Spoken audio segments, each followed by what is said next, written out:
right, hello again, and whether or not, yes indeed, got another week of that. I'm your host, meteorologist Scott Sumner. I tell you what, we got a lot going on, and it's really out of this world. Literally out of this world, because we're going to talk a little space weather today. Yes, indeed. I'm going to bring in a good friend of mine. We've had him on the podcast before. Name's Bill McClain, and yes, indeed, we went to the same college, and Bill is out in Nashville these days. We both departed the lone state of New Jersey, and Bill is working at the Planetarium out that way. And Bill, welcome in. How are you doing? Hello, Scott. How are you? I am doing well. I'm doing well. You know, there's a lot going on here, weather on Earth, of course, but there's also a lot going out in outer space. And we're going to talk about a couple different topics today, some of which are really find fascinating, and some of which you brought to my attention as well, something I didn't even know about. So we're for a couple of things. Now, one of those things, you can see the graphic right behind me here. We talked about it off camera, but back in June, a lot of people were talking about the planets lining up. And when I'm talking about planets, we're talking about Mars and Jupiter, Saturn and Venus lining up. And can you elaborate a little bit more? That's still ongoing. Is that true? Yeah. It seems like there was some miscommunication in the media in some places and on the internet. Back in June, some viewers might remember that there was this gathering of planets in the morning sky, and there was reports of this is not going to happen for another 40 years or something like that. And also the moon was going to go by, and this was some rare event. Well, it turns out, you know, things in the sky don't move that fast. Especially planets. They slowly make their way against the backdrop of stars because just like the Earth going around the sun, they're going around the sun too. So they don't change from like 1 week to the next that much. When they pass by each other, it can be something really beautiful to see. But it's not like a once in a lifetime thing. They're doing this all the time. Some people like to call it the dance of the planets. So back in June, this happened. Some of the planets were close, but they're still in the morning sky. They've now spread out, and Saturn is now up in our evening sky. It's up by 2 hours after sunset over in the southeast. Just last week, the full moon was right next to Saturn. That was rather beautiful. But over the weekend, the moon passed by Jupiter. And now, early this week, and then over the coming mornings, it's going to pass by Mars, culminating with another beautiful thin crescent moon just before new above the planet Venus on August 25th. So the moon has been passing by these planets each month as it continues in its orbit around the Earth, and it's going to happen again next month. So if you missed it in June, yeah, the planets did move a little bit. They're getting stretched out amongst the morning sky stars, but they're all still there. And this is truly a morning visual, is that correct? I mean, you can't, you know, say you're not an early riser like myself. You know, you sleep through about 9, 10 o'clock in the morning, whatever, and you get up and it's like noon, you know, before you get yourself together. So this is definitely a morning viewing for sure. Is that correct? Yeah, the planets have basically been in the morning for the last couple of months. The only planet that is now like officially in the evening sky is now Saturn, and by the morning it's setting over in the southwest. It's still there. It's just now setting over in the southwest. So yeah, you can see Saturn in the southeast in the sky. It looks like a yellowish or cream-colored star. It's not super bright. A lot of people think all the planets are really bright, but actually they're not. The graphic that I sent you, and I can't see what you're showing, but the planet Saturn is over toward the southwest in the morning sky, and stretching across into just before sunrise. Not on that picture I sent. Is Venus just before sunrise in morning twilight. So one cool thing is if anybody's up early in the morning looking toward the east, if you're on a commute before the sun comes up and you're seeing a really bright white star-like object, that is actually Venus that you're seeing. And now we have the graphic up, just so you know, Bill, full screen. And you're right. You know, from it we can see Mars here in the visual, Jupiter and Saturn. We don't see Venus there, as you pointed out to. Now I'm going to switch graphics here. I'm going to talk a little bit, or we'll talk about have you talk about this total lunar eclipse coming up on November 8th. Yes, everybody hopefully got a chance to see the total lunar eclipse back in May, which was an evening event.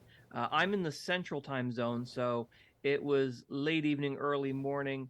It was a little bit later for you on the East Coast because of the time difference, but it was an earlier event. And here in the Nashville area, it was actually cloudy for the first part of the eclipse, and then we got to see the end of it after midnight.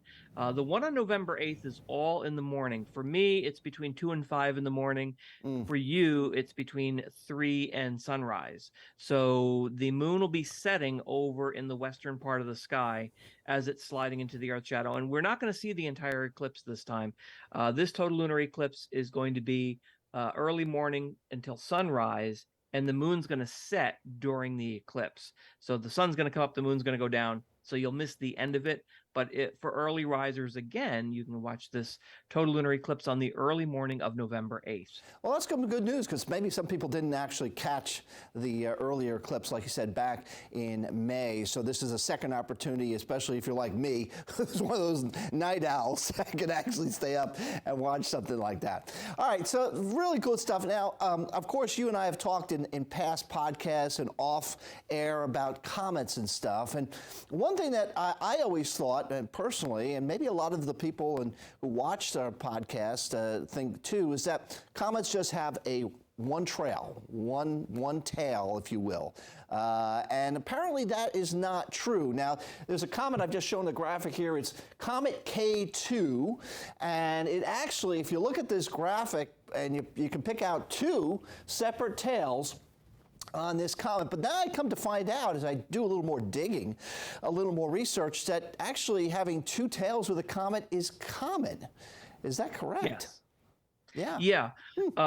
So comets are basically what astronomers like to say, big dirty snowballs. And when they get close to the sun, because they do come from the outer reaches of our solar system, as they get closer to the sun, they begin to warm up and the gases begin to heat up and cause little explosions, outgassing, and that causes this dust and debris to be blown out into space, and it forms what we call the coma around the head of the comet, the actual, what we call the nucleus, the actual dirty snowball. So it forms this sort of atmosphere of this stuff. Now, also, we have to remember the sun's energy is pouring outwards in all directions in our solar system.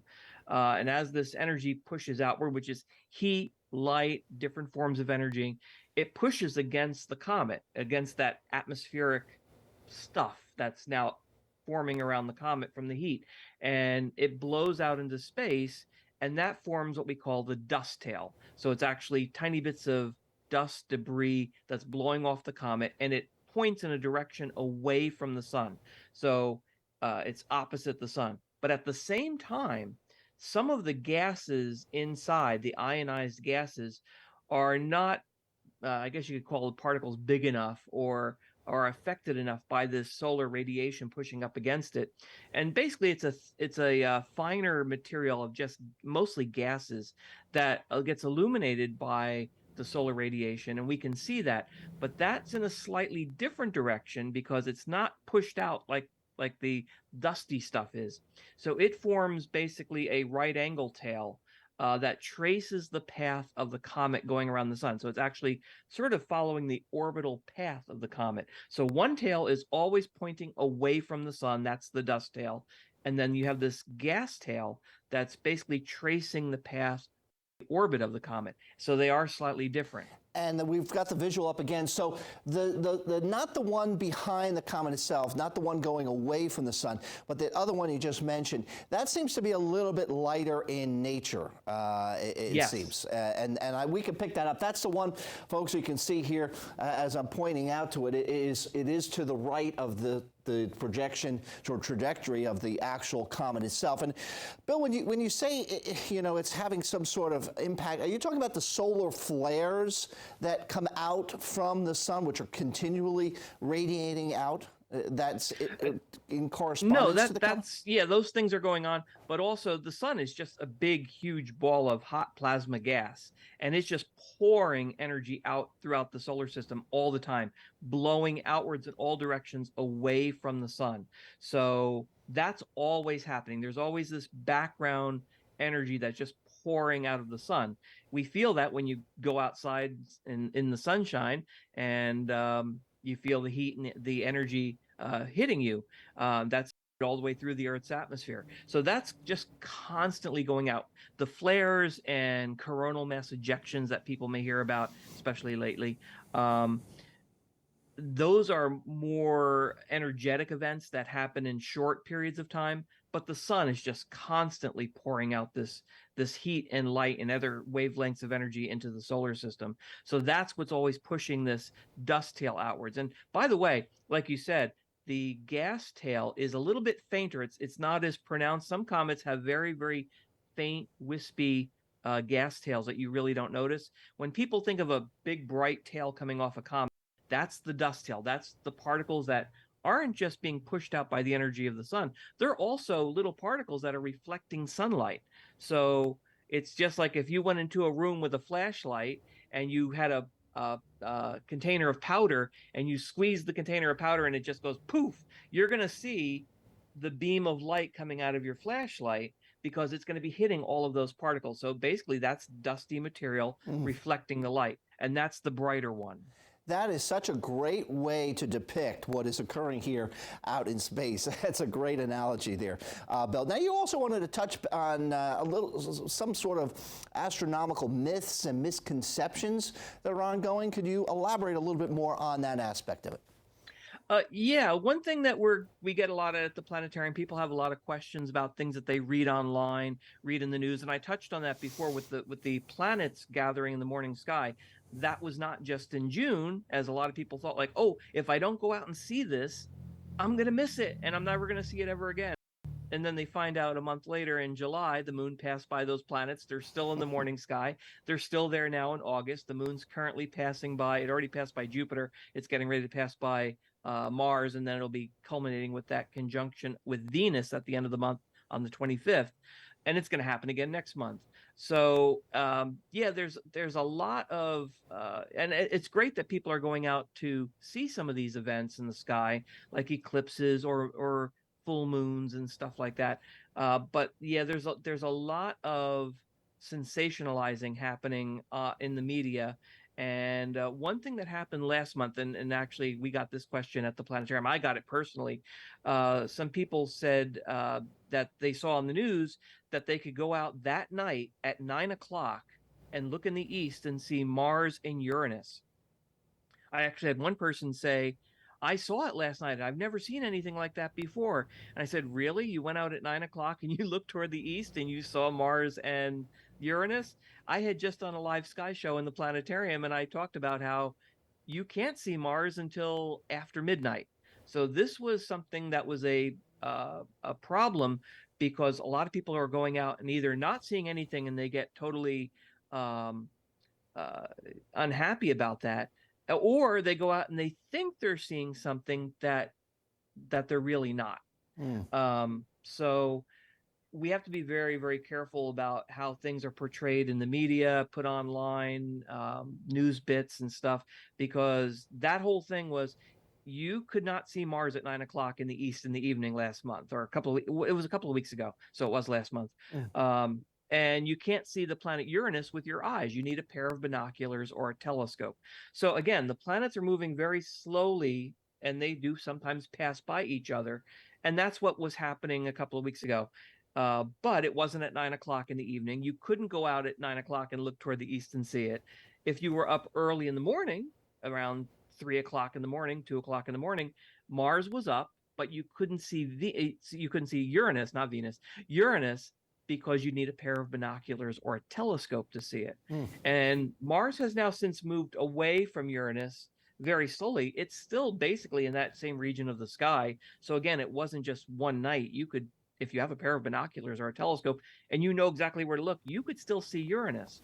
But again, so there's a lot of myths and misconceptions where, it's good that people are going out looking, but it's not so great because people get discouraged when they can't find some things in the sky.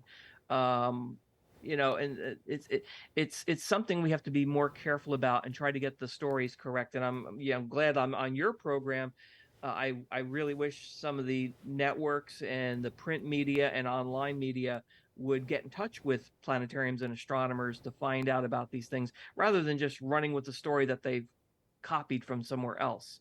So, Right. Yeah. No, yeah, that's something, that we have to keep in mind. absolutely. I guess, where I look at information is different where someone else may look at information, but I would assume places like, space.com or something along that line would be, adequate enough. I would have the right information to check out for sure.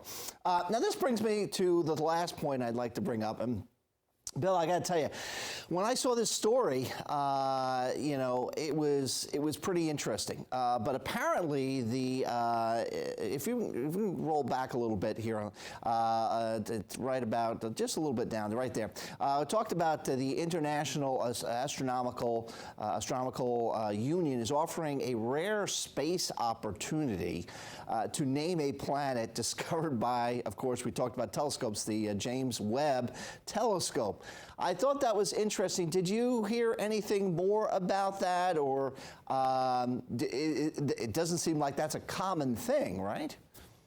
Well, the International Astronomical Union, or the IAU, is the organization that is charged with officially naming objects in the solar system and out in space. You can't just, again, this is going back to myths and misconceptions, you can't just point up in the sky and name a star. No matter what amount of money you may send somebody, you can't officially name a star or a celestial object. The International Astronomical Union actually does that. And there's a reason behind that, because that way it's uniform and everybody and the astronomers around the world are using the same set of information to catalog things, and everybody knows where everyone else is looking. If everybody just starts making up their own names up there in the sky of celestial objects, then it can be quite a mess. So, and then everyone's saying, no, it's mine, it's mine, it's mine, it's my name, it's your name. So the International Astronomical Union does that, and they have guidelines where certain objects in our solar system have names based on different mythological stories. Sometimes they're just catalog numbers. Sometimes things are named after the person that discovered them, like comets. The person who discovers a comet gets to name it. Sometimes it's multiple names. Sometimes a comet is co-discovered by Earth-based observations or satellites, probes, like the Hubble Space Telescope or James Webb or something like that. And so the name may share multiple names for a comet. Now, what you're talking about is we're now discovering lots and lots of exoplanets, planets beyond our solar system. We now know that pretty much all stars have at least one or more planets. So that's a lot of solar systems out there in our own galaxy, and then in places beyond our galaxy. When we talk about exoplanets, we are talking about things in our section of the galaxy that we can actually start detecting planets going around other stars. So we're not talking about other galaxies. And since there's so many of these objects and they all just have catalog names, the International Astronomical Union, IAU, is apparently now, and I only saw some minor stories about this, they're beginning to open up the chance for people to name things. And again, it has to go through a review process. There has to be a reason behind it, things like that. So once that is made official, then astronomers around the world will be notified, and catalog books and stuff of these objects will then have that name. So that's what's going on. A lot of fun, a lot of interesting stuff happening out of this world, but actually in our galaxy, needless to say. Hey, Bill, thank you so much for taking a few minutes of your time today to talk with me and enlighten a lot of the folks out there who are stargazers. I'm kind of one of those. I have an interest. At some point, I'll probably buy a telescope, but in the meantime, I'm just using my naked eye, like a lot of us are, to view what's up in space. Thanks again, Bill. I appreciate that. That was Bill McClain, a Planetarium Educator out in Nashville. All right, well, that does it here for this week's podcast of Whether or Not, and we'll look forward to next week. As always, God bless, stay safe, and be well, and we'll talk to you next week.